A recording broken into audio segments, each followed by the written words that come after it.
You walk through life assuming you see reality, assuming the world is honest with you. But it isn't.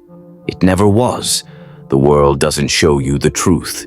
It shows you the victors, and only the victors. And that is the most lethal illusion of all. You move through a maze of success stories. The millionaire founder, the overnight artist, the 20-something prodigy who made it before their brain even finished developing. Everywhere you turn, someone is winning. Someone is beating the odds. Someone is celebrating. Their highlight reels are shoved in your face. Their victory laps are broadcast like scripture. Their interviews drip with confidence, certainty, inevitability. But what you don't see are the bodies, the silent graveyards, the abandoned ambitions, the countless men and women who worked just as hard, wanted it just as badly, sacrificed everything they had, and still vanished into statistical oblivion. The world hides them from you, not because it's malicious, but because failure leaves no footprint. It dies quietly. And unless you force yourself, violently, deliberately, to look into those graveyards, you will stumble straight into the same trap that has devoured millions of ambitious, hopeful, naive people. Survivorship bias. Before you step into this lesson, you need to understand the force behind it. The art of thinking clearly isn't a book, it's an armory. A psychological weapons cache designed to expose the mental traps that ambush you daily and make a fool of your judgment. Rolf Dobelli spent decades dissecting human error. He sifted through behavioral research, real-world disasters, and the cognitive defects that quietly rot the minds of ordinary people. Then he distilled all of it into sharp, unforgiving principles built for one purpose: to protect you from your own weakness. This is not a manual for positive thinking. That brand of delusion is for the soft and the sentimental. This is a manual for accurate thinking, the ruthless distinction between comforting illusions and the raw, unfiltered truth. And one of the first illusions it tears apart is the one you've been sleepwalking inside without even realizing it. Survivorship bias, the fool's mirage. You see the stage, never the graveyard. Imagine a musician, young, starving for glory, burning with that delusional fire the world mistakes for destiny. He sees rock stars everywhere, plastered on billboards, glowing in magazines, echoing through every playlist in every store, cafe, and gym. Their presence feels inescapable, omnipresent. It feels like the world itself is whispering to him, "This could be you. This should be you." So he forms a band. He practices until his fingers ache. He hustles. He sacrifices sleep, money, relationships, pouring his entire identity into every note. And statistically, his odds of fame hover barely above zero, a rounding error disguised as hope. Because behind every recognizable musician lies a mass grave of tens of thousands who never made it. You never hear their songs. You never see their interviews. You never learn their names. They died quietly, drowned in obscurity, and the world politely sweeps their failures out of sight. And here's the part you refuse to admit. You do the exact same thing. With entrepreneurs, with influencers, with athletes, with investors, with every single person who somehow clawed their way out of the statistical abyss. You only see the survivors. You only witness the podium, never the mountain of bodies beneath it. And so you make the fatal mistake.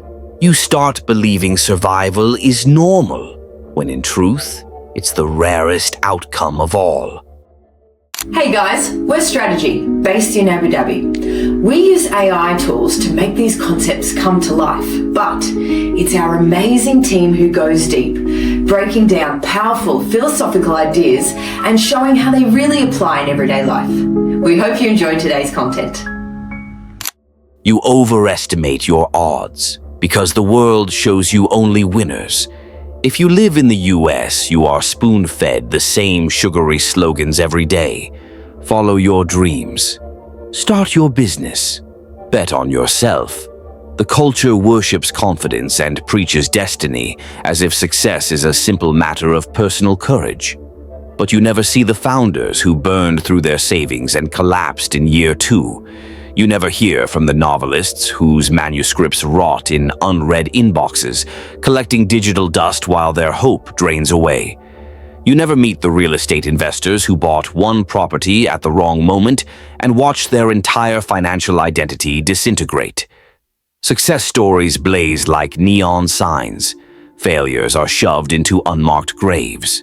And your mind, desperate for patterns, hungry for reassurance, addicted to the idea that you might be the exception, fills that darkness with fantasy. It manufactures a false sense of inevitability. It convinces you that the tiny handful of winners represent the path, when they are nothing but statistical anomalies dressed up as role models. That is how you end up overestimating your odds. Not because you're brave, but because the world blinds you with victories and hides the carnage that produced them. Today's workplace runs on survivorship bias. Walk into any leadership seminar. Look around. You'll see the same spectacle every time. A CEO standing on a stage, puffed up with confidence, preaching the gospel of how he made it. You'll hear 10 neatly packaged rules of success delivered like divine commandments, as if he personally negotiated with the universe and came back with instructions. But here's the truth no one dares to say out loud. Most failing companies followed the exact same rules. They worked hard. They innovated. They hired rock stars. They preached vision, culture, passion, grit. Every corporate buzzword the winners love to pretend is a magic spell. And they still died. Quietly. Completely. With no keynote speech to explain why. Yet, the survivors take the mic and spin their stories into prophecy. They reverse engineer their success into a tidy narrative that makes the outcome sound inevitable, almost scientific. They make you believe that if you just copy them, you'll join them. But the dead? They have no voice. They can't rise from the corporate graveyard to tell you, we did all the same things, and it didn't matter. And that silence is exactly what keeps the illusion alive. The lottery of life is rigged, and you're told it's skill. You see the kid who drops out of college and somehow becomes a billionaire, and instantly you rewrite the story in your head. Dropping out must be bold. Dropping out must be visionary. You turn a statistical miracle into a blueprint. Then you see someone quit their job to pursue their art, and it works out. So you start preaching to yourself that quitting is bravery, that leaping without a parachute is the mark of a true believer.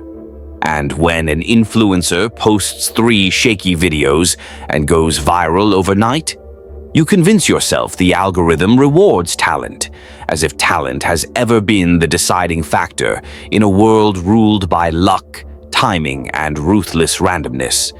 But behind every miracle winner, the world parades in front of you. There are thousands who followed the exact same script and disappeared without leaving so much as a digital footprint. Thousands who dropped out and sank. Thousands who quit and never resurfaced. Thousands who made content until their soul cracked, only to be ignored by the same algorithm you worship. Their stories were never told because no one writes books about the people who lost. No one interviews the failures. No one studies the corpses. The winners are celebrated as geniuses. The losers are erased as if they never existed. And in that silence, the lie thrives. Survivors rewrite history, and you believe them. A founder says, "We just stayed persistent." Sure. So did the 10,000 founders whose companies bled out slowly and died despite grinding themselves into dust. Persistence is common. Survival is not. A motivational speaker chirps, "Success is a mindset." Really? Tell that to the entrepreneurs crushed by recessions, strangled by timing, blindsided by market shifts, or destroyed by forces far outside their control. Were their mindsets defective, or was reality simply indifferent? A millionaire investor boasts, "I trusted my gut." So did the countless dreamers who trusted their gut straight into bankruptcy, who mistook emotion for insight and paid for it with their savings, their marriages, their sanity. This is the trick survivors pull. They retroactively stitch meaning onto chaos. They take coincidence, randomness, timing, and blind luck and repackage them as principles, lessons, universal laws. And you, hungry for guidance, desperate for a roadmap, terrified of uncertainty, swallow these stories as if they were scientific truth. You cling to them because they feel solid in a world built on probability and noise. But the real truth is brutal. Their stories are data from one lucky sample, one anomaly, one outcome among millions of unseen failures. Nothing more. You think hard work guarantees results because winners tell you it does. In America, you're indoctrinated with a simple equation: discipline plus grind plus dedication equals success. It's sold like a moral law, as if the universe tracks your effort on a scoreboard and rewards you accordingly. And yes, hard work matters.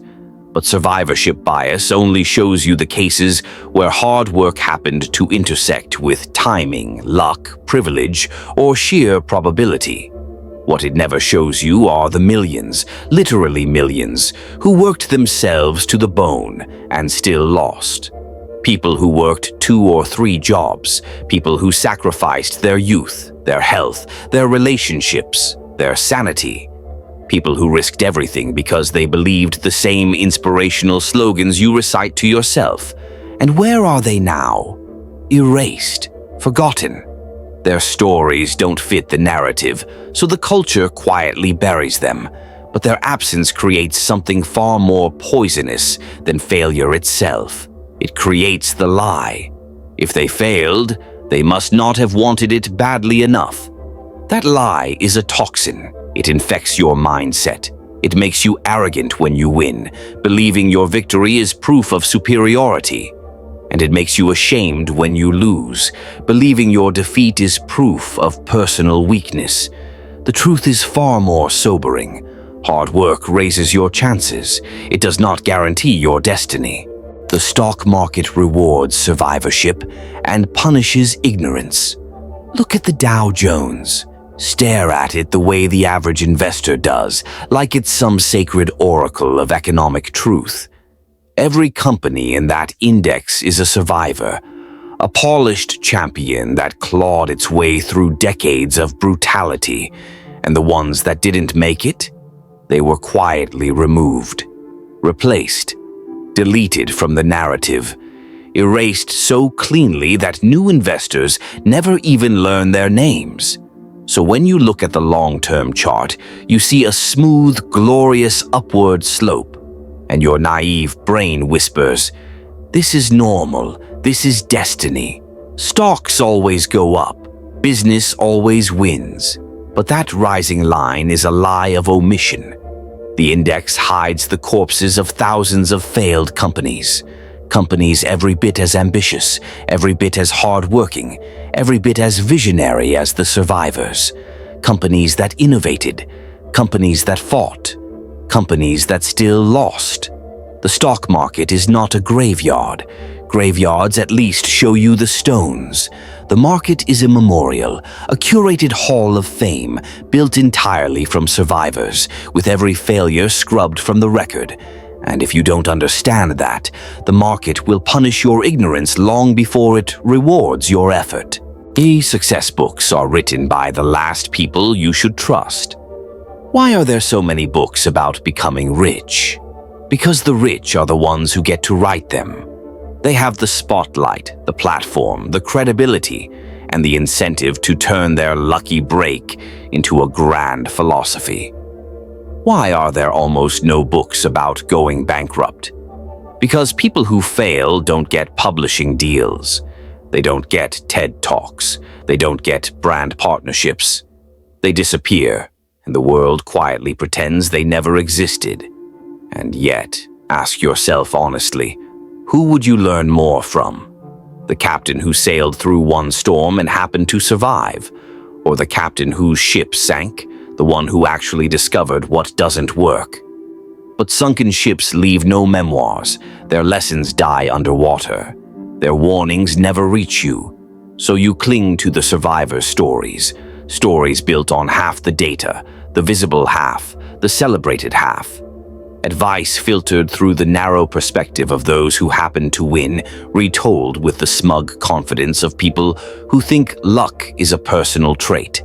And then you wonder why their strategies don't work for you, why you follow the formula and still fail, why the truth keeps slipping through your fingers. It's simple. You were learning from the luckiest voices in the room, not the wisest. Survivorship bias makes you repeat bad choices. You invest because someone you know made money investing. You buy crypto because someone else got rich on it. You start a business because you heard about a kid who made millions doing the same thing. You never consider the vast majority, the ones who tried the same thing and crashed. And so you repeat their mistakes, thinking they're paths to glory. Survivorship bias convinces you that failure is rare, when in reality, failure is the rule. To see reality, you must walk through the graveyard. Success looks glamorous only because failure is invisible. If you want clarity, real clarity, you must do what no one else does. You must study the losers, analyze the bankrupt startups, read the unpublished authors, talk to the people who quit their dreams, observe the investments that collapsed. Because their stories carry the truth that winners cannot teach you.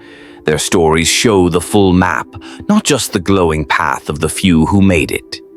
Survivorship bias tells you to worship the podium, but the podium is built on bones. Walk through the graveyard, and your decisions will sharpen. Your illusions will break.